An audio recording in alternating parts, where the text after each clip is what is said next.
All right, welcome everyone. This is Exodus Marching to Sinai. Welcome back to the eighth and final session with Rabbi Silber. This class is an ongoing series covering the first two books of Tanakh as the Exodus narrative leads towards the revelation at Sinai. We are learning today with Rabbi David Silber, the dean and founder of Drisha. Sources for today will be shared on screen from Sfaria. You are welcome to follow along on screen, or in your own Tanakh as preferred. And with that, I'm going to hand things over to Rabbi Silber. Thank you. All right. So again, today's the last of these this piece of the series. We are in the middle of the Amalek story. We didn't finish it. I mean, one never finishes with Amalek, I guess. I did want to add a couple of other points about Amalek. The story of Amalek is found in chapter 17, beginning in verse number 8. Vayavo Amalek. And at the end of this section, towards the end of, at the very end of the chapter, the Torah speaks about God instructs Moshe to write this down as a zikaron, a remembrance in a book, zikaron basefer, ki mochoem che'etzecher Amalek mitachat hashamayim, and the last verse, vayomer ki yadal kesiyah milchamor Hashem ba'Amalek midardar. I'll get back to the yadal kesiyah business soon, but the last words of the chapter, a war of God against Amalek in every generation. And the question is, among other questions, what is special about Amalek?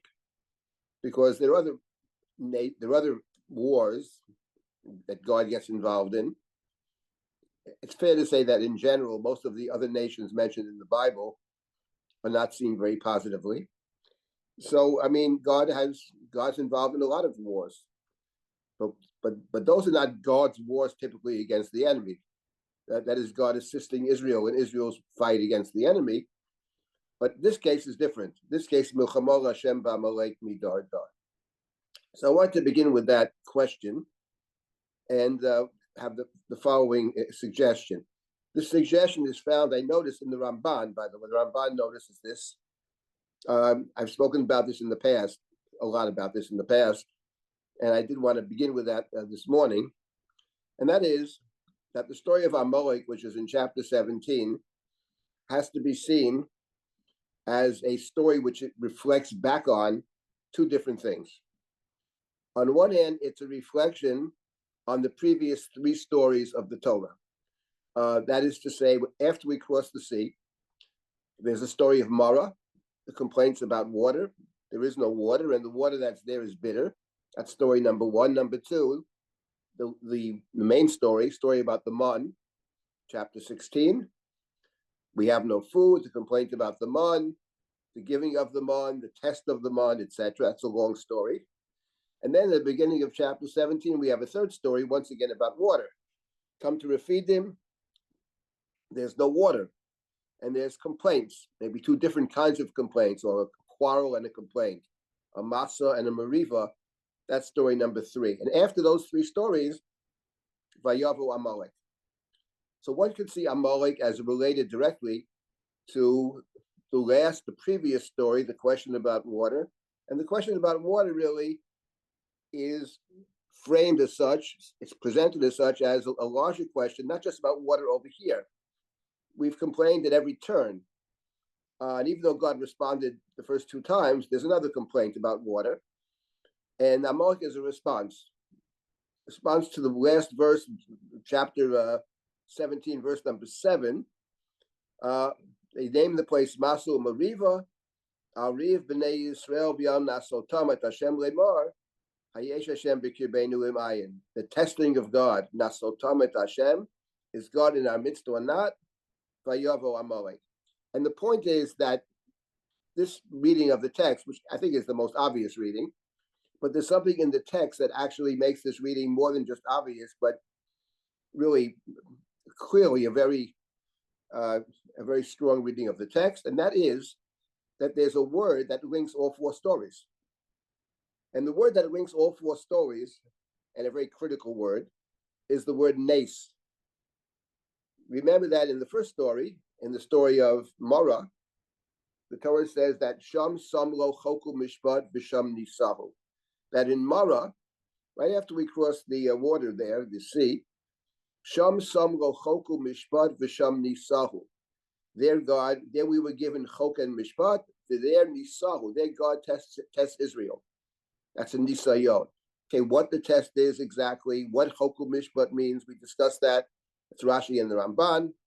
But in any event, V'Sham Nisahu. That's story number one. Story number two, story of the Man, there God says explicitly, God says to Moshe, I'm going to rain down provisions from heaven. L'man anasenu, hayelech b'torati imlo, in order to test them. Will they follow my Torah or not? Once again, of course, Rashi and the Ramban disagree. What is the test? We talked about that, and Rashi and the Ramban, it reflects their thinking in general about the whole Torah. For Rashi, the Nisayon was, will they keep the mitzvot associated with it? They're not supposed to go out on Shabbos to collect, and they are not supposed to take more, try to save it from day to day. You can't save it. And that's the test according to Rashi. If that is the test, by the way, we don't do very well on that test, because some people do go out and some people try to save it. So we didn't do well on that test. But in any event, it's a test. The Ramban is a different interpretation. We talked about that at length. That's story number two. When you get to story number three, as we saw last week, they get to a place called Refidim, but in Refidim, they are testing and trying God. Moshe says, Matrivuni modi matinasun et Hashem. Once again, tinasun. Why are you testing God? In other words, we said, God tests us. We don't test God. Okay. And then, of course, we have the whole story, and the place is named Masa Umariva. Al Riv B'nai Yisrael B'al Nasotam et Hashem Lemar. Once again, you have that word Nasotam. So we have Nasotam in three cases. 1, 2, 3, all three stories. In the first two, God is testing us. The third, we have inappropriately tested God. And that's the link of the three stories are linked, among other things, with the word Nes or Nasot. And now you come to Amalek. Now, in the case of Amalek, it's very interesting because we see Amalek as referring as a response, one might say, to these three stories of testing. But in the Amalek story, Amalek attacks us. We survive. We can get more on that later. But at the end of it, God instructs Moshe, Ketov Zod Zikaron B'Sefer. Write this down. Sefer is something that lasts a long time. That's the idea of a sefer. Keep it in memory, not just in memory in your head, but write it down. Don't forget it. That I will wipe Amalek out from under the heavens. In response to God's instruction, in the next to last verse of chapter 17, Vayiven Moshe Mizbeach, Vayikra Shemo Hashem Nisi. And Moshe built an altar. And Moshe called the altar Hashem Nisi. God is Nisi. Now, what is a nes over here? The word nes, right, does not mean here to test. God tests me, right? Nisi, a nes harim is like a banner, a flagon or a banner. But of course, even though nes being a banner, right, is not the same as nes with so testing.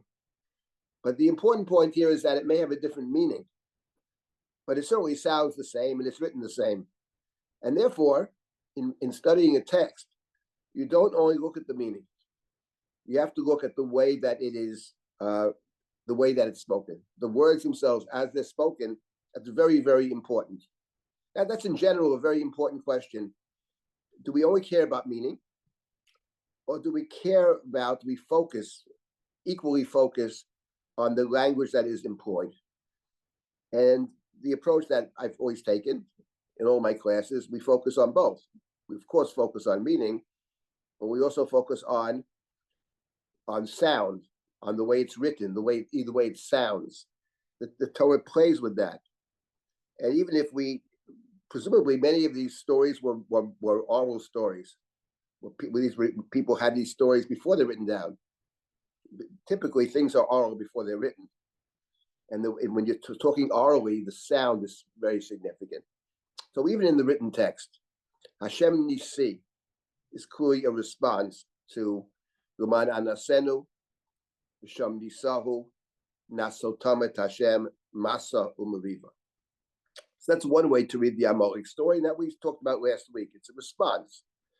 Hayesh Hashem b'kirbeinu imayin. But of course, there's actually another connection to the Amalek story, and a very important one. And that is that the story of Amalek should be seen not only as responding to the three stories that precede it, but actually to the fourth story that precedes it.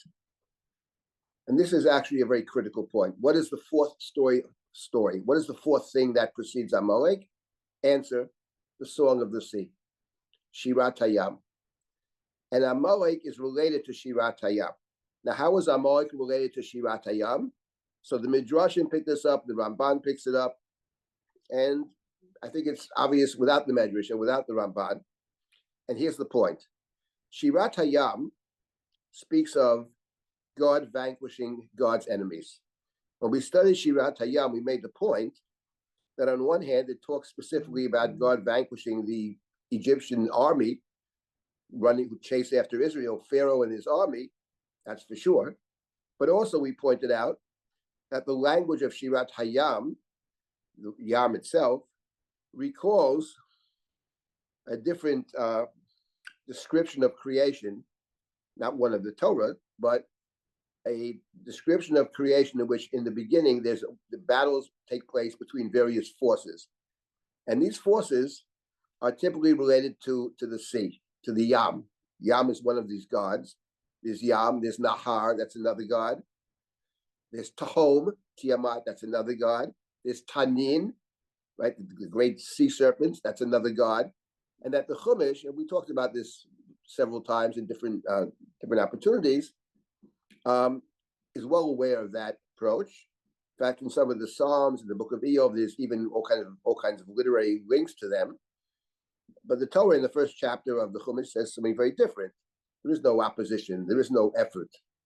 God creates everything, including the Taninim Hagdolim.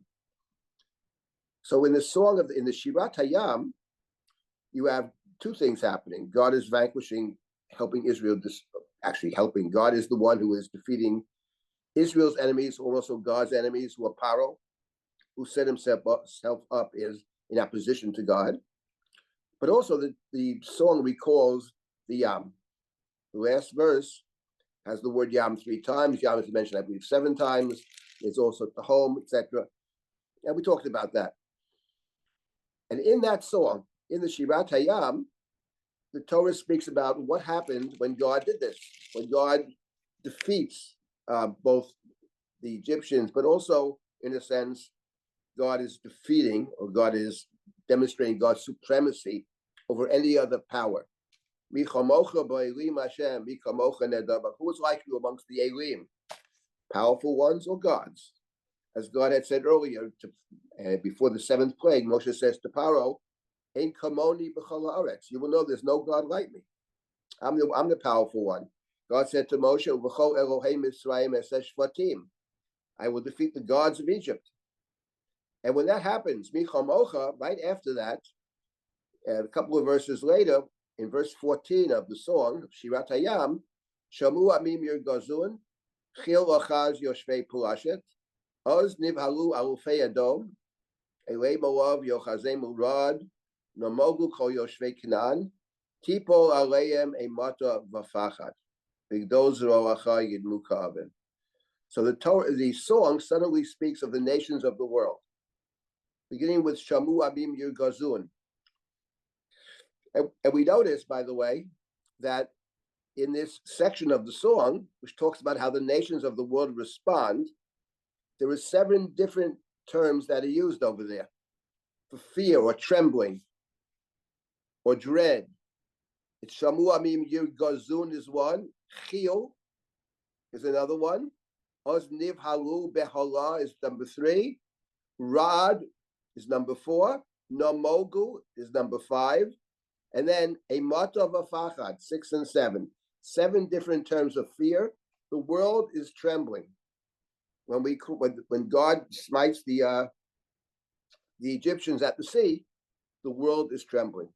And if we remember the book of Yoshua, when Yoshua sends his spies into the land, and they come to Rachav, and Rachav says, everybody's afraid of you. They know what happened at the sea. The world is trembling. It reminds me very much of what we say in Hallel. There it's not about the sea.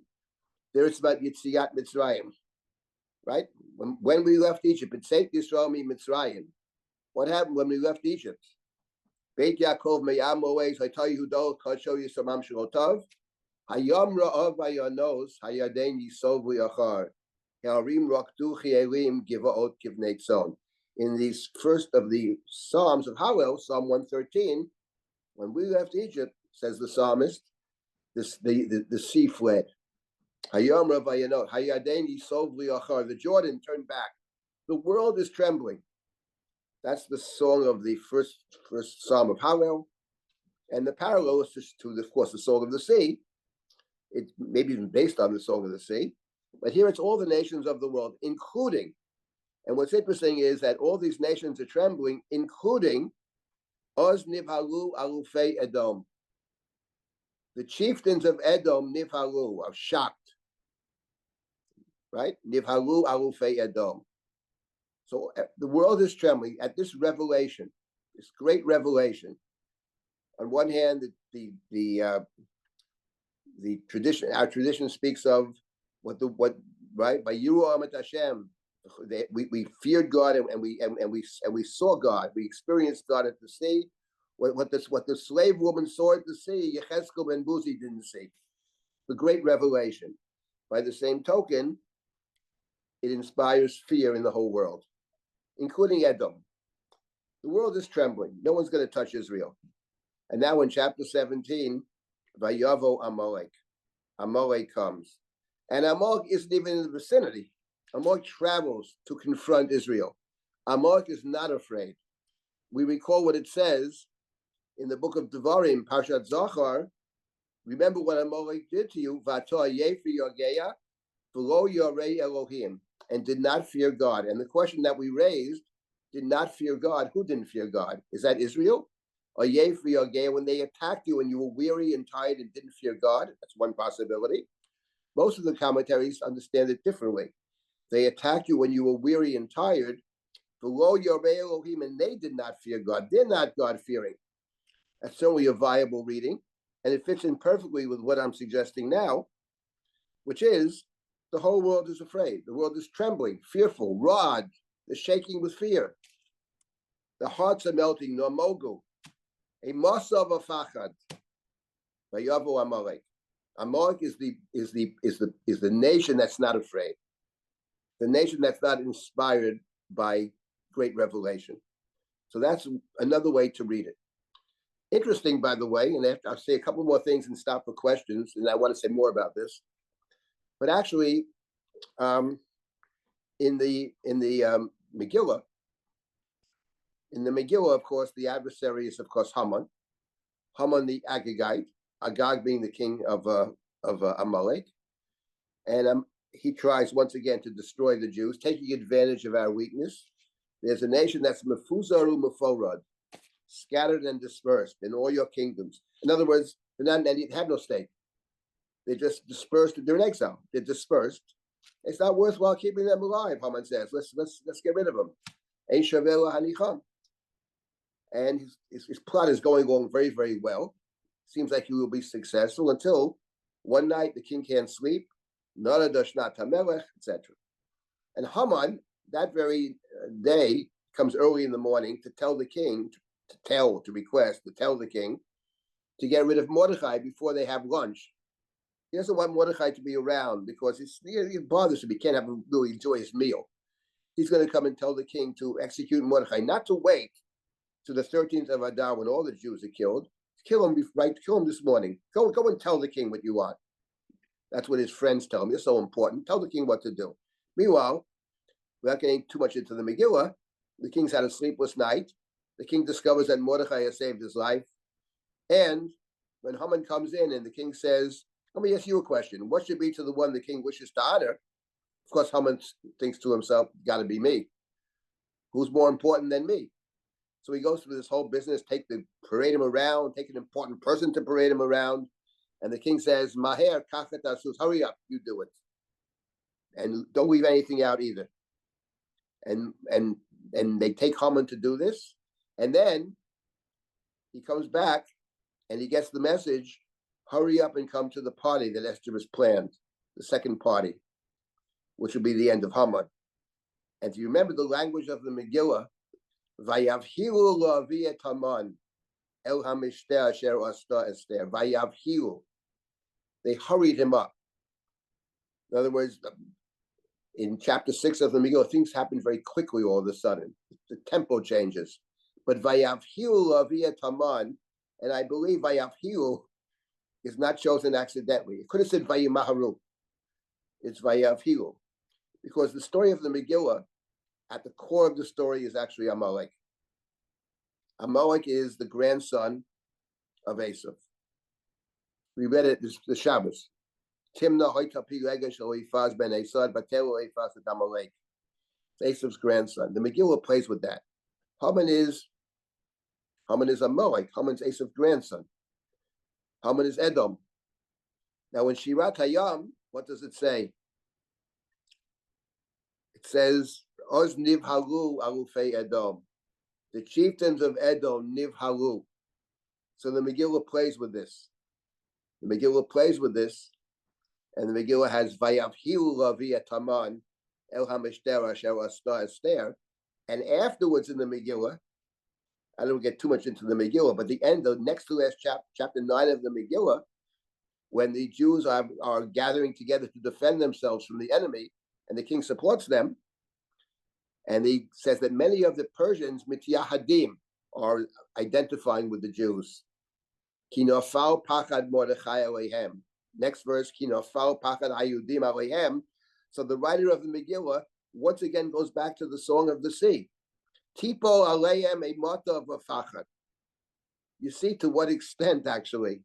My point is that you can see from the Megillah, actually, that the Megillah takes this path.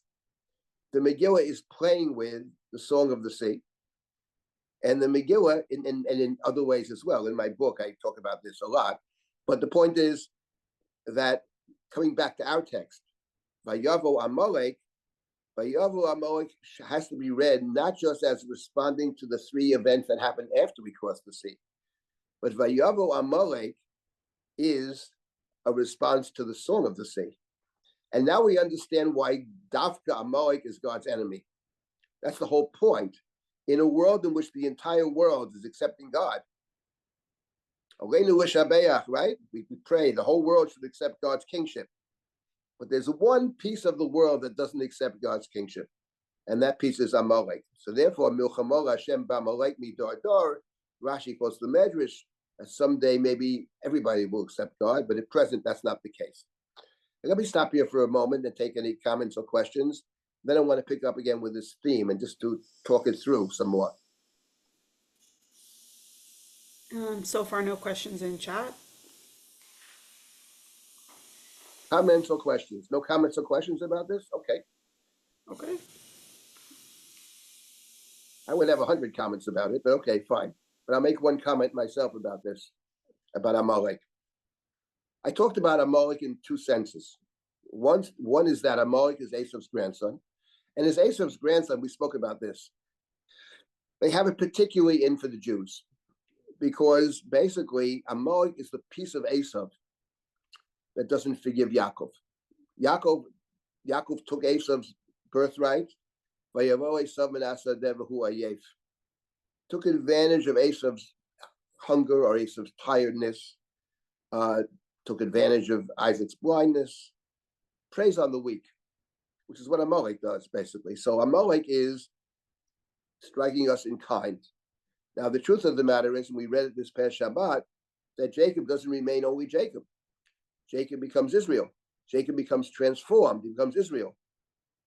And Amalek is the piece of Esau that doesn't accept that. Maybe they don't believe in change, but they don't really accept Israel. They say he's still Jacob, he's the old Jacob. We're going to attack him in kind. That's one Amalek. Then there's the other Amalek, which is the snake. The snake is basically God's enemy. The snake is God's enemy and attacks God by attacking God's weak points. God has no weak points, but God does have a weak point in the Chumash. God's weak point is the one that God has chosen, God's beloved creature, that God has created in God's image, Tselem Elohim. That's God's weak point. And the snake attacks God's weak point, which is the human being. And the closer the human being is to God, the more likely the snake is to attack that person or that people. Because the snake is basically God's enemy. I made a suggestion last week why the snake is angry at God.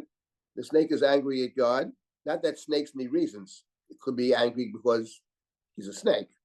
But I think there actually is a reason. What in the Midrashim, somehow he covets the woman. That's one path. But I think a better path, I think, what the snake resents deeply is the fact that God has chosen the human being and not chosen the snake. After all, the snake says to himself, no doubt, and the text suggests it, why would God favor the human being? These two children, these two innocents, I'm much smarter than they are. They're Arum, they're just naked, but I'm Arum, I'm clever. I know more than they do. I know more about God than they do, which is all true. So why does God say they can eat the fruit of the garden, not me? What's wrong with me? That's the snake. So the snake is primarily the enemy of God. And the snake is out to defeat God, but you can't defeat God by attacking straight. If you attack directly, you're the Tanin, who has no power against God. That's the first chapter of the Torah. But the Nachash, that's different. The Nachash always attacks at the weak point. So those are two different ways to read the snake. And Rabbi Silber, it turns out that Esav is inviting Yaakov, this past part, come home, come to me, come to my home. And the choice of not going was a strong one. When he says, my children are weak, I have to feed the flock. But he would have been somewhat consumed if he went home with Esav. Right, of course, he can't go with Esav because he says a different, that's true, but it's also because they're totally different. They have two different ways of seeing the world. One lives in the present, one thinks about the future. One is interested in, is willing to pay a price, which is Yaakov, to be covenantal, and Esav lives in the moment, as he says, I need my food now. So they're night and day. They're even not even a matter of danger. You can't possibly go with Esav. Yaakov can't go with Esav. That is certainly the case. It could be the added element of danger as well. That's certainly possible. But he may sit, mem sin yotet. He's trying to get him back at the end when they have no anger and Yaakov. Right. They could say that. He uses excuses, It could be the Esav means well. We don't. There's no evidence in the text, by the way, that we know that he initially wants to kill him. There's no evidence, as far as I can tell, that Esav himself bears any ill will towards Yaakov. Zero evidence for that, despite Rashi's protestations and Rashi's, I think, basically rereading the Chumash or rewriting it. There's absolutely no evidence, as far as I can tell, that Esav has any anger towards Jacob. And I'll tell you why he doesn't have anger towards Jacob. Yaakov thinks he might kill him. That is certainly the case. But in point of fact, Esav may have a very different way to see the situation. In other words, from Yaakov's perspective, Yaakov thinks Esav still hates him. Because after all, Yitzchak, who loved Esav, and Esav respects his father, wanted to bless Esav, and Yaakov took the blessing. Yaakov stole his blessing. So of course he's very angry. He's so angry he wants to kill him. But Rivka said to him, listen, go away for a while, then I'll call you when you can come back. Now, she never calls him for whatever reason. That's a separate question. But now he comes back 20 years later. And let me present it from Esav's standpoint. I just want to make this point. It's not directly related to what I'm talking about with Amalek, but I want to make this point about the story. From Esav's standpoint, he sees his brother limping along because he had the encounter with the angel. Yes, he has some flocks, very nice. He's got he's a pretty wealthy guy. He has some flocks, he's got a big family. And Esav says to his brother, Yaakov wants to give him a gift. And Esav says to him, what are you going to give me?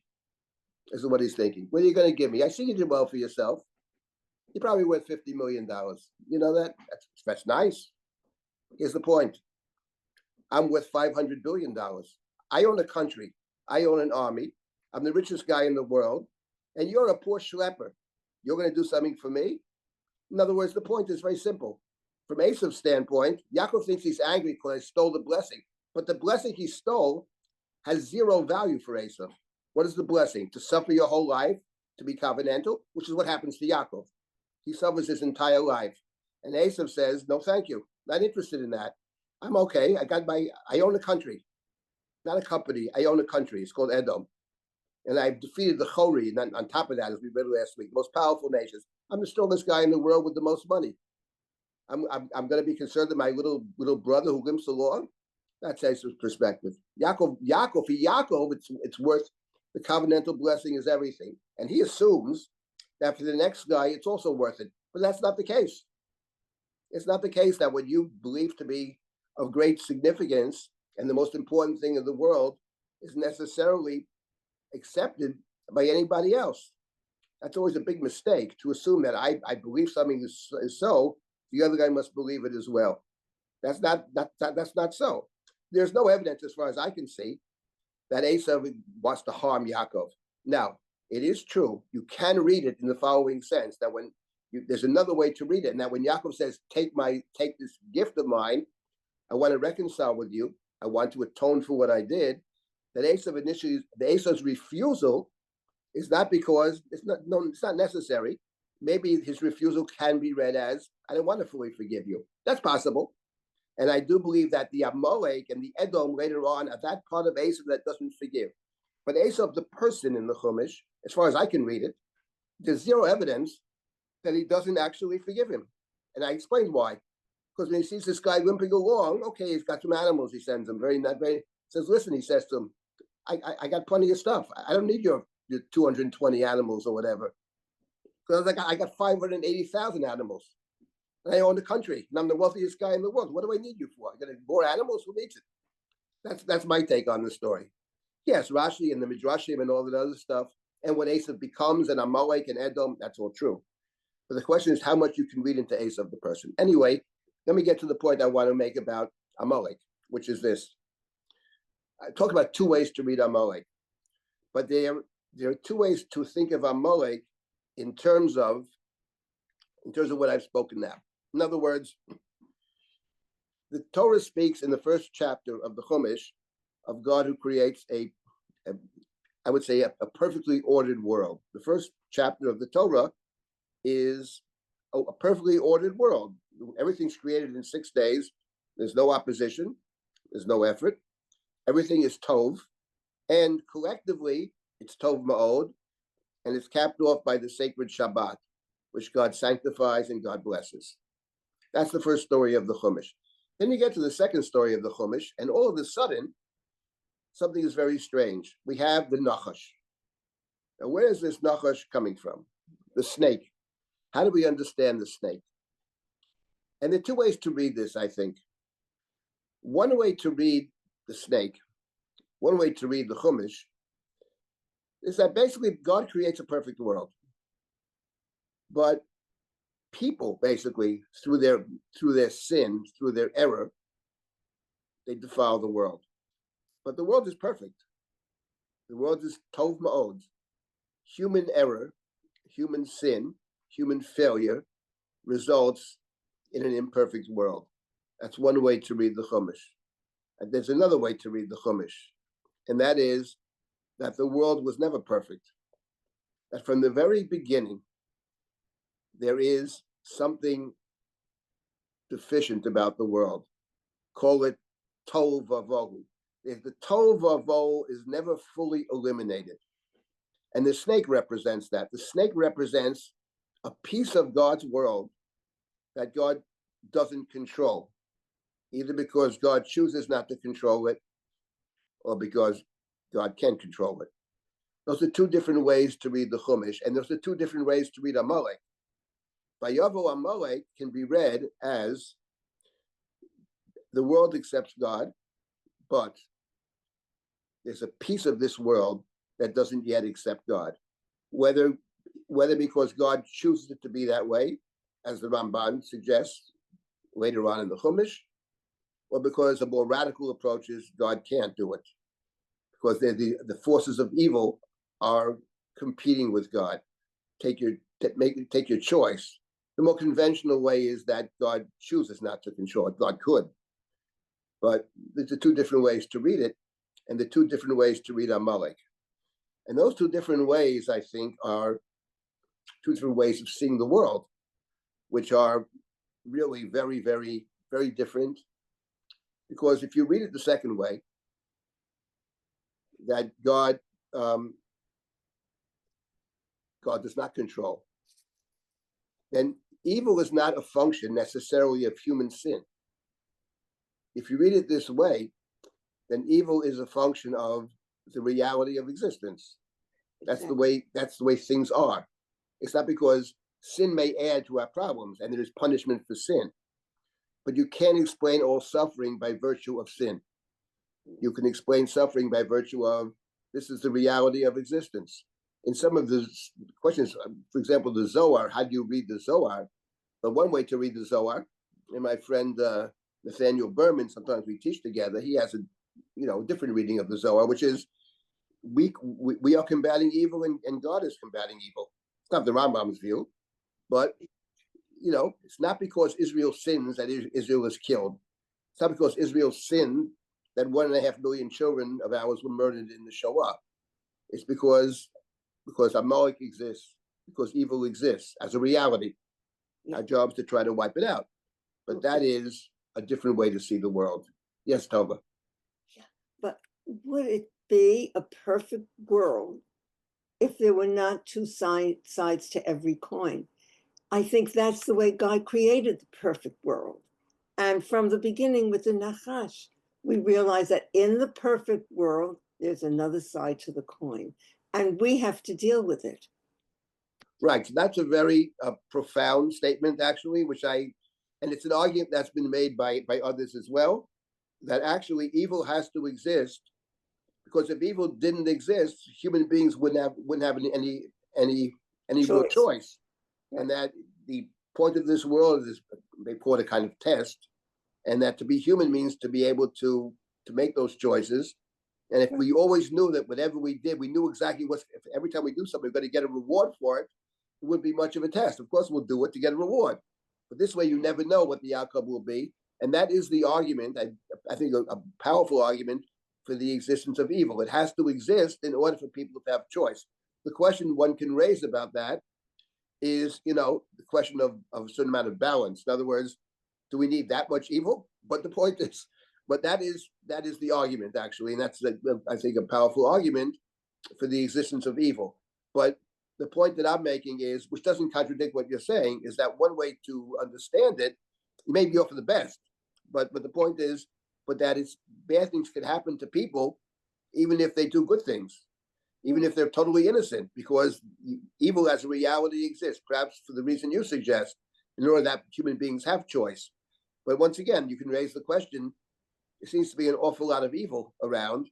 Do we need quite that much evil to enable people to understand themselves as making real choices? But that argument for the need to have evil existing is a powerful argument, and it's argument that's advanced by many. I once did some work on this. I don't remember the whole history of it, where that argument first comes into play, but I don't remember anymore whether it's coming out of Jewish sources or not Jewish sources. But the argument is there's a guy, by the way, named David Birnbaum.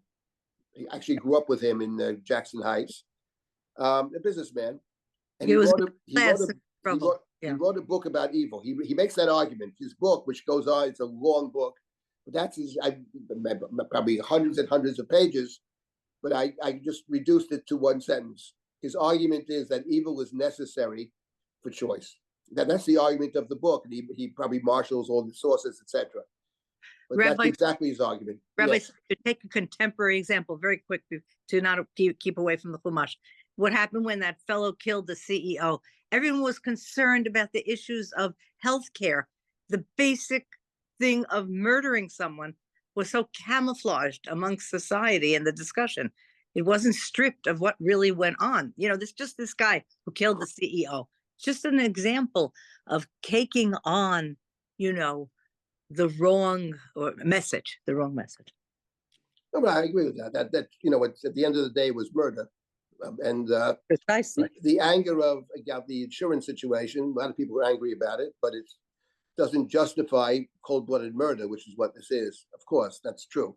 But the examples of evil that there are many. They're limitless, really, in today's world, and probably was always this way. But anyway, this is the point I want to make about Amalek. That Amalek is essentially can be seen as that piece of creation that never came under God's control. It's that piece that can rebel against God. It's the piece that it's this evil that God either doesn't or can't control. The Ramban makes the argument that God explicitly that God could control it, but a more radical reading would be that God can't control it. That's the question. The Rambam would of course never accept that in a million years, but that's the Zohar can be read that way. The Kabbalists, I would say, in general, took evil very seriously. That was Gershom Shalom's argument in terms of Kabbalah. The reason that people are interested in it and sort of accept it as a worldview to some extent is the point is they take evil seriously. It's not a figment of the imagination. It's not that it doesn't really exist. It's not behave properly, it will go away. That's not true. It exists as a reality. That was Shalom's main point, actually, talking about the interest in Kabbalah and why it speaks to a lot of people.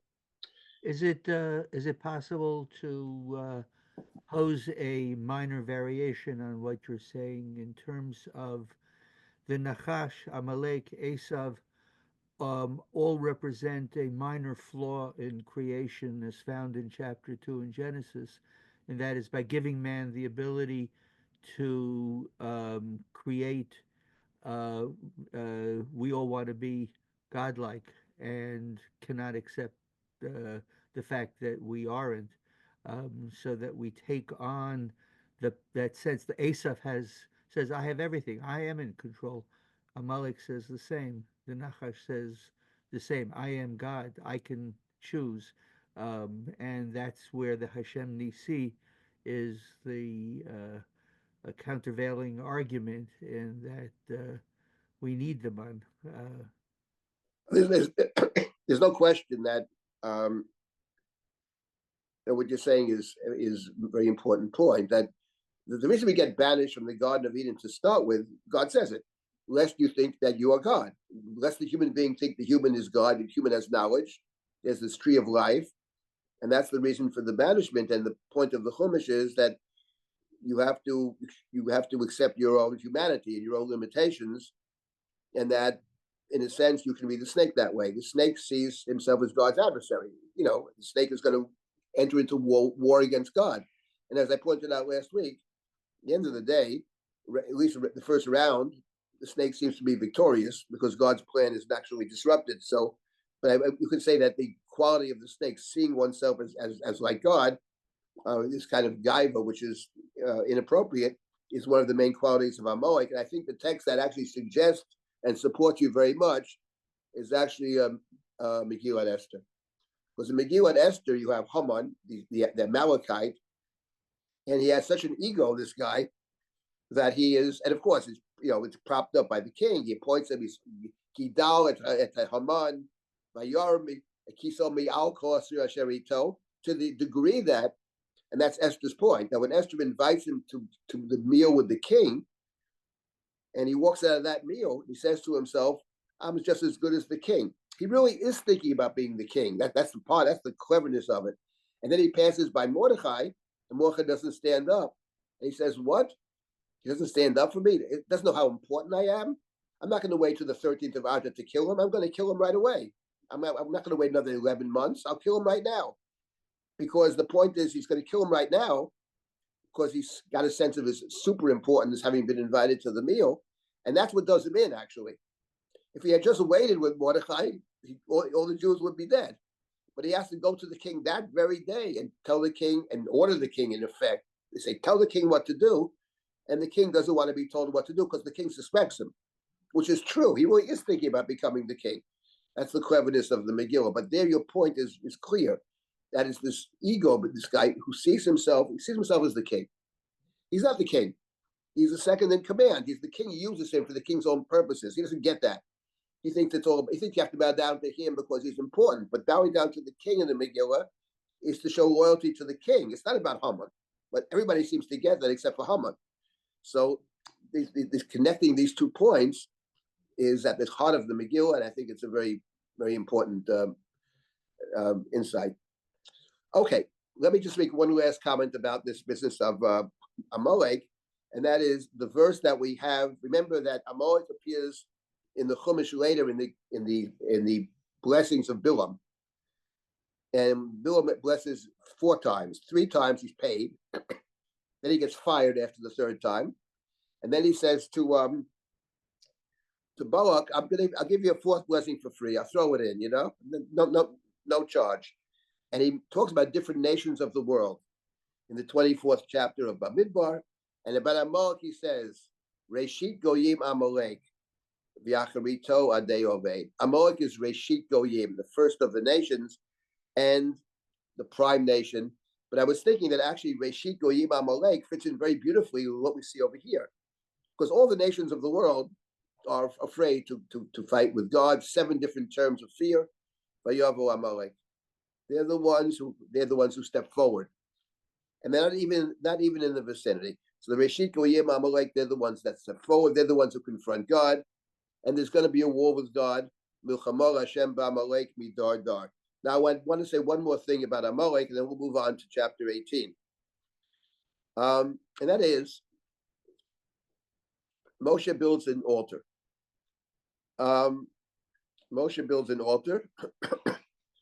And Vayivim Moshe Mizbeach, Vayikra Shemo Hashem Disi, Vayomer, Ki Yad al Kesya, hand upon the throne. Case is like the word kisei. Yad al Kesya, Milchamor Hashem b'Amalek midar dar. And Ki Yad al Kesya is not normal Hebrew. It's 5 little 2-letter words. Has sort of a kind of poetic ring to it. And what does it mean, Yad al Kesya? Hand upon the throne. Hand upon the throne means an oath. We have the expression in the Torah, right? Abraham's Malki Tzedek, remember it back in Bereshit, Malki Tzedek says to Abraham, you are blessed unto God. You're blessed unto God. And the king of Sodom comes and says to Abraham, you give me the people that you've captured and return them to me, and I'll give you the money.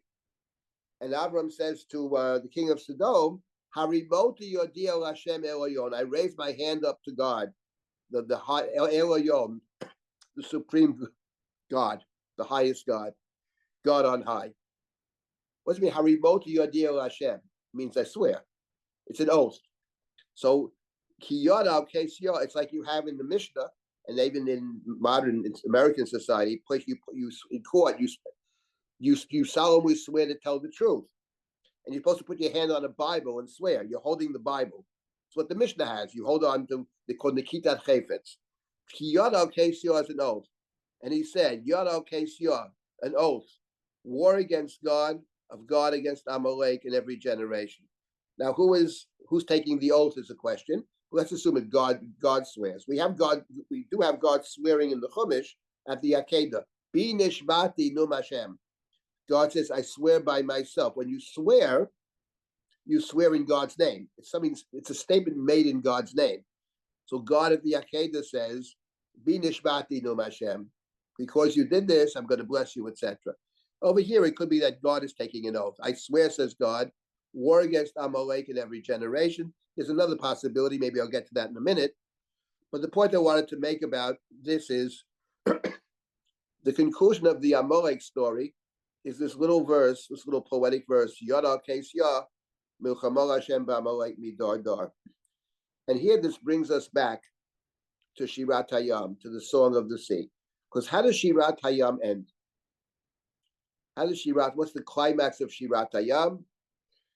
God will bring us to God's temple, to V'yemo v'tito emo, the temple that your hands have established, Mikdash Hashem konenu yadecha, and then the next part, Hashem yimloch li'olam va'ed. God shall reign forever. Hashem yimloch li'olam va'ed. That's how the Song of the Sea ends. Hashem Yimloch, God will reign forever. Now, how does the Amalek story end? Milchama Hashem b'Amalek midor dor, a war of God against Amalek in every generation. It's exactly the opposite. In the Song of the Sea, it talks about all the nations of the world are frightened. God will take God's people, bring them across, bring them to the holy mountain. God will establish a temple. Hashem Yimloch Li'olam Va'ed. God reigns forever. And now suddenly, 2 chapters later, Yad al Kes Yah, Milchama Hashem b'Amalek midar dar. Once again, Amalek essentially is a response to Shirat Hayam. Shirat Hayam speaks about the acceptance of God forever. Sounds like from now and forever. But over here, it's very different. Here it's a war against God against Amalek midar dar. This is not a war that's going to be won in one generation. There's a war you get a sense of the power of Amalek here. That's what the Kabbalistic texts pick up. Why is there a war in every generation?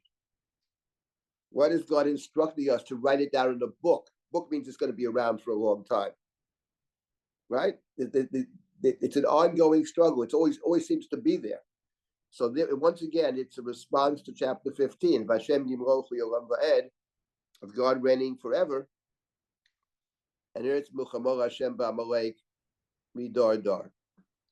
One last point, and I'll stop and take any comments or questions. Just 1 second. Tova, go ahead. No, but you need those two sides forever and ever in order to have a world. There's Agreed. no world with only the one side. Well, I agree. I mean, I agree with that point. I'm just saying that I'm pointing out that the story of Amalek is responding to. In other words, before we get to the there's the way the story is told, and then there's, once we see how the story is told, what do we take away from it? Yeah. As I said, I fully agree with the point you've made. I'm just pointing out that the Amalek story that appears in chapter 17, beginning at verse number 8, and that's the point I made, is responding both to the 3 stories that precede it and is linked with Hashem Nisi, but it also responds to the Song of the Sea, and it's linked to the fact that they have no fear, right. And that, in a sense, Song of the Sea, everybody accepts God, and that comes along the Chumash and says, not so fast, because there's a piece of this world that doesn't accept, and maybe never accepted. Now, maybe it's built into the way the world is. That's one possibility. Or maybe it's not. Maybe it's a human sin or human evil. Either way, the world is an imperfect world. And the Chumash makes it very clear, it's not a problem that's going to be solved tomorrow either, because it's a constant battle. You know, we have this messianic dream that someday, whenever, we'll be in a different world. And the truth of the matter is that Rashi actually here, Rashi quotes the Medrash, and the Medrash says, why does it say Yod al Kes Yah, the hand on the throne? Kes is the word kisei, but kisei is spelled Kaf Sin Aleph, and this is Kes, Kaf Sin. The Aleph is missing. And Hashem's throne is not complete. Says the Medrash, Hashem's throne is not complete. Throne is not complete. And that the Kabbalists picked this up. Ki Yod al Kes Yah. God has many names, but here the name of God is Yud Hey. But the great name of God is Yud Hey Vav Hey. So the point is that what happened to the Vav Hey? So the Medrash says, someday Hashem Echad U'Shmo Echad. Someday God's name will be complete. Someday everybody will recognize Yud Hey Vav Hey. Right? But at this point, it's only Ki Yod al Kes Yah. It's only God is only partially revealed in this world because the evil prevents God from being fully revealed. That is the world that we have. And yes, Tova's point is that's the world that we have because in the world in which we live, there's a choice. To be human means to be able to make choices. And if there was no evil, there wouldn't be much of a choice. So, and if it were a perfect world, only a one-sided world, would there be a place for human beings? No, not as we know them, not as human. And I think that's the point of the first story of the Chumash, Gan Eden, that once we eat of the tree, then we have choices. Then we have some knowledge, and then we're equipped to make choices. And then the world in which we do live, not the Garden of Eden, but the real world, is a world of choice, and the world where, and choice means that there is a good chance that things will not go the way we want them to go. Right. Chumash certainly suggests that. I think years ago, your wife taught us how going from Gan Eden to out of Gan Eden was our journey into the real world. Right. To live as human beings. Otherwise, there was no place for us. Yeah, I'm sure she said that. And That was a long we're time fully ago, in but agreement in something that you never respect. forget. Yeah. No, for sure. It's just 100%. Gan Eden is the world in which we don't live. The real world is the world that we live Right. after Gan Eden. Right. Okay, I want to make one last comment here just about this last verse, Ki Yod al Kesiyah. So one interpretation is that God's hand is upon the throne, that God is swearing. But there's another interpretation that's cited by some of the commentaries, which is doesn't refer to God. It refers to a human being, in particular, one who sits on God's throne. Now, who besides God might sit on God's throne? They quote the verse in the book of Chronicles that when Shlomo was made the king, he sat on Kisei Hashem. That Yod al Kesiyah can refer not only to God, perhaps refers to a person who sits on God's throne, that is, symbolically, which is the king. And that, in other words, that the war against Amalek is specifically the province of the king of Israel. And of course, we all know that the great war against Amalek, the wars against Amalek are found in the book of Shmuel, and that Saul was the king who was specifically chosen to defeat Amalek. He failed in the mission, as described. He did actually won the war, but he failed in the mission. So that's another possible reading of it, that this war against Amalek is one that the people, we have a responsibility, and it certainly does sound that way, because Hashem says to Moshe, write this down in the book for Symbios Ne Yoshua, and make sure Yoshua knows it. Why would Yoshua have to know it? Answer: Yoshua is the general of the army. Yoshua is the commander-in-chief. Yoshua is the one who fought against Amalek. So the fight against evil, we don't leave it up to God to fight against evil. Fighting against evil is a human responsibility, and that's the point over here. Yes, it may be God's war. It's a war of the good against the bad. Some things in life are black and white, Not everything is gray. Many things are. But sometimes things are pretty clear. Amalek is pretty clear. And we don't leave it up to God. We don't say God's going to take care of it. We have a responsibility to fight a just war. And that's the over here of Symbios Ne Yoshua. And some read that into the last verse, Ki Yod al Kesiyah, the hand upon the throne, refers to the human king. King Saul was the first person specifically told to defeat Amalek. Okay, let me stop at this point with Amalek. Are there any other comments or questions about Amalek? Yes. Yes. There are two people who have questions in chat. Right. I'm going to bring Neva and then Ari. So Neva Okay. asks, I was going to ask how this view of war against Hashem in every generation jibes with a messianic vision and how it might impact our understanding of that future. Well, messianic vision is that someday will come when there won't need to be war. I mean, the messianic vision, which we have in many of our prophets, someday the lion will lie down with the lamb. Whether that means that the nature of the world will change, which is the view of some, and some have the view that people will come to an understanding, won't be supernatural, won't be that nature of human beings change or the nature of animals change. The Rambam thinks that the nature of things will change, the nature of animals will change, the nature of human beings will change. Some of the prophets of the Yeshayahu suggest that. The Rambam certainly didn't believe that. The Rambam believed that people will come to an understanding. Rambam was the great rationalist, that the world will be filled with understanding, Dad. Mars Deat Hashem. So everybody will learn to live together. But that's a hope, and that's a prayer. But that's not the reality. So the two don't conflict. One is the dream. One is the hope. We live on hope. We live with the idea that the world can be a better place. That's the hope. Recently we had Yitz Greenberg, we invited Yitz to give a class. He talking about this Musar. He was interested in Musar, and he wrote a book about Yisrael Salanta, the letters, etc. But the truth is, his overall message of all these years, he calls himself a Messianic Jew.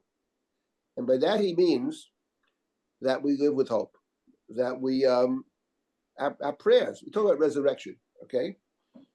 There's little empirical evidence that that's going to happen, but we have this hope. We believe the world can be a better place. And I think that's what the Messianic dream is. By the same token, I don't think in our mainstream tradition, we are suggesting that the world is necessarily in a good place, depending whom you ask. And when it comes to some of the Hasidic texts, which talk about, the demon, the devil, the Sitra Achra, it's a very powerful force. And we have to wrestle with, and according to some, that God is wrestling with. So the two don't conflict. One is a hope and prayer. The fifth cup of wine we put on the table at the Seder, someday will be different. That's a very Jewish approach. At the same time, we're well aware of the world as it is, and that things have to be better, and we want to work towards making the world a better place. What's the other question or comment? The other question is from Ari Blech. Quote, could we view the hand Yad as being the hand of Amalek, being lifted for God against all time? Ari, did I get that right? Yep. You mean that Yad al Kesia? I guess. Yes, and Yad al-Kesiyah is the hand raised, like in war, by Amalek against God's throne. Possible. I never thought of that. It's interesting. I have to think more about that. I mean, nobody suggests that I've ever seen, which doesn't mean it's not right. Just I never thought of that. I guess what's driving it, what I thought it was driving it, is that the idea of holding on to God's throne, right? Holding on to God's throne, which I think only God can hold on to God's throne, strikes me as a kind of oath, actually. God is swearing to, you know what I mean? It's not just like God says fight Amalek, God has taken an oath to do it. And therefore, somebody like Shaul doesn't do what God wants. In this case, it's more than just contravening God's command. It's that God has actually sworn. The idea of swearing means you're invoking God's name. We don't like to talk about holy wars, but if there is a holy war in the Bible, it's Amalek. This is the only one. This is God's enemy. God assists us in fighting a lot of bad people out there, but only Amalek is actually presented as God's enemy. And I think that, let's normally take it that way. It's interesting. I think about that, whether that's feasible reading. It's interesting. Thank you for that. Anybody else? That's all in chat for now. Okay, we still have then 12 minutes. So we have good 11 minutes.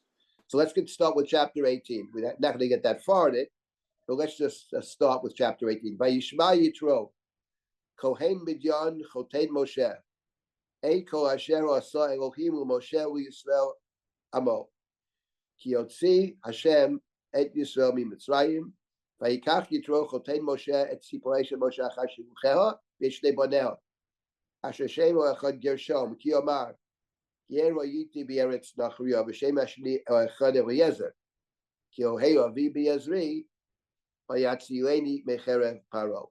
These are the first 4 verses of chapter 18. Chapter 18 is a very important chapter and a very interesting chapter. And let me just say a few words about chapter 18 as we complete this section of the series. So we have here the adjoining of 2 different groups. We have Amalek, which is found in the latter half of chapter 17.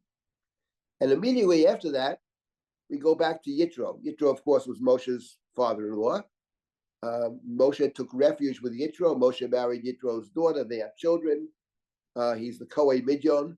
Moshe and Yitro are great friends. But Moshe has left. When Moshe goes back to Mitzrayim, apparently, as we read over here, he goes from Mitzrayim, he leaves Egypt. He didn't make a stop in Midyan to pick up his wife and children, nor did he say goodbye to Yitro. He simply leaves, which is rather remarkable. He has a wife and kids, but he doesn't pick them up. He's taking the people with Israel, he's leaving Mitzrayim. And now the Torah says that Yitro Moshe hears all that God has done for Moshe, Israel, his people, that God took them out of Egypt, and Yitro wants to reconnect to Moshe. So in the second pasuk, he takes Moshe's wife, Tzipporah. She's his wife. She also had saved his life. You remember back in the story of the circumcision, back there in chapter 4. And also her two boys, her two sons, one of which is named Gershom, for he said, Ger hayiti b'eretz nachriyah b'shemu echad Eliezer, ki Elohei avi b'Ezri vayatzileni mecherev paro. So in the few minutes that we have, let me say something about these verses. Yitro is coming to meet Moshe. He's bringing Moshe's wife and the children as well. Interesting, they're called her children. Shnei Boneha, her children. They're also his children. In fact, Moshe named them. And the Torah here says, after she was sent away, we didn't know she was sent away. The Torah never said she was sent away. Apparently, he sent her back to Midian. She saves his life. They're going down to Egypt, but he sends her back to Midian. That's what it says. And then the Torah says he brought also her two sons. And the Torah gives reasons for the names. So in the few minutes that we have, I want to say something about the names. One of them was named Gershom. For he said, he is masculine, as Moshe said, I was a stranger in a strange land. I was a foreigner in a strange land. The second was named Eliezer. He named the second one Eliezer. For he said, the God of my father, Elohei avi b'Ezri, help me. He saved me from Pharaoh's sword. Now, with a few minutes that we have, let me make the following observation. Moshe has two sons. We know of one of the sons. We know that Moshe runs away to Midian, and in the second chapter, and he sees these daughters of the priest at the well, and Yitro, the father-in-law, invites him home. Go and get the fellow. And Moshe agrees to stay with the man. Towards the end of chapter 2, I'm reading chapter 2, verse number 21. Vayitenet Tzipporah b'tola Moshe, and he gave Tzipporah his daughter to Moshe as a wife. And then in verse 22, Vateled ben, she gave birth to a son. Vayikra Shemo Gershom, and Moshe named him Gershom, Ki Omar, for he said, Ger hayiti b'eretz nachriyah, I was a stranger in a foreign land. So the name, we know Moshe has a kid named Gershom, and we know in chapter 2 why he named him Gershom. And the Torah repeats it over here. It repeats it. We know it already. We know the oldest is Gershom. We know why it's Gershom. He said, Ger hayiti b'eretz nachriyah. We didn't know the name of the second kid. We know he has more than one kid because when he goes back to Egypt, so he took his wife and his children, Puru, Banav. So we know he has a second, at least two. And now we have the name of the second. B'shem ha'echad Eliezer. Ki Elohei avi b'Ezri, vayatzileni mecherev paro.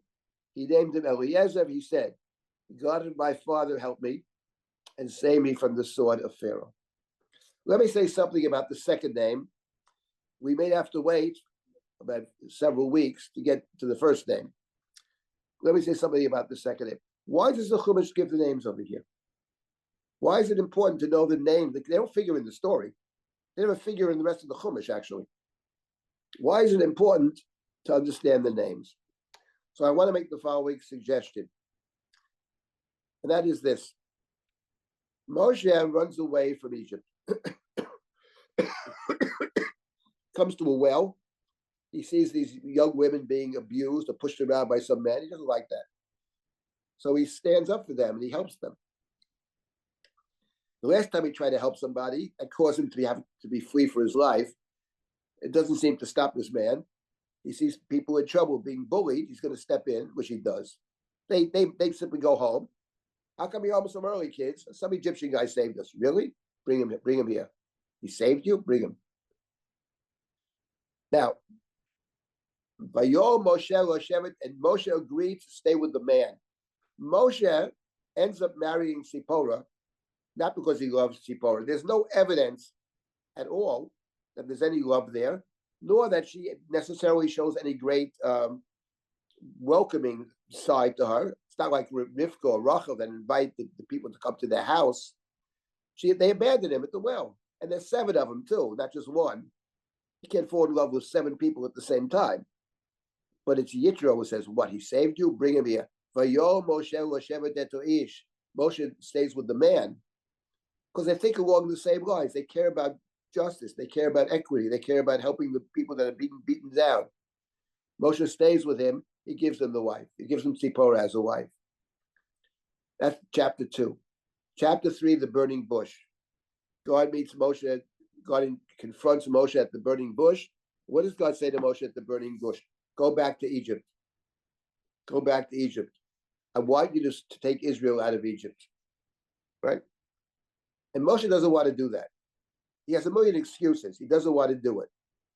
But God said to Moshe in the very beginning, when God confronts Moshe at the snare, let me tell you who I am.